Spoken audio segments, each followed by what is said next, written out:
Unrest escalates in Mozambique as court affirms presidential election results amid protests. Mozambique is on the brink of intensified civil unrest and political turmoil after the Constitutional Council confirmed Frelimo's Daniel Chapo as president amid widespread protests. This follows a fraught October electoral process, which the opposition and various observers have decried as fraudulent.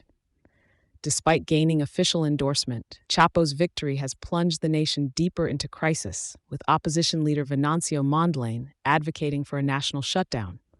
The court's decision, which saw Chapo securing the presidency with 65% of the vote, has not quelled the public's concern, but rather exacerbated it, correcting Mondlane's tally to 24% from an initial 20%.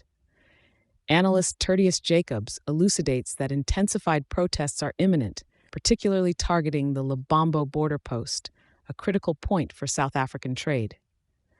Mozambique's landscape has been marred by violence since the October 9th election, contributing to at least 130 fatalities.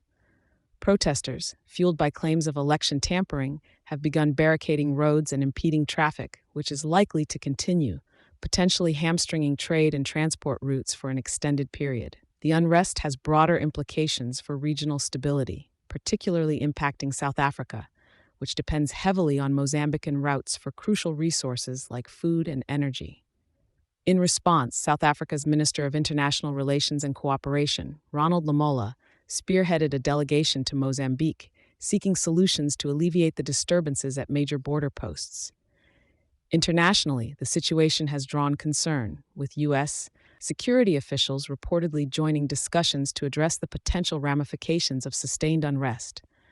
The focus is on bolstering security along critical highways linking Mozambique and South Africa, a strategy endorsed by both nations amid rising fears of more severe supply chain disruptions. Notably, Jacobs criticizes South Africa's diplomatic approach, pointing out the exclusion of Mozambican opposition parties from pivotal dialogues aimed at resolving the crisis.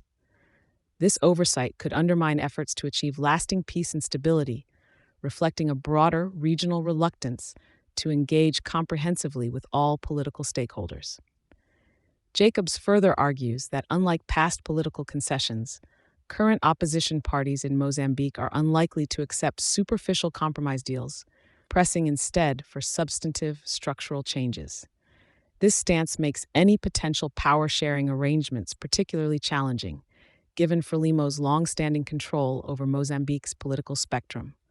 As the situation develops, it remains to be seen how Mozambique will navigate these tumultuous times. The international community continues to watch closely, hoping for a resolution that ensures stability and justice for the Mozambican people. Thank you for choosing Satori News.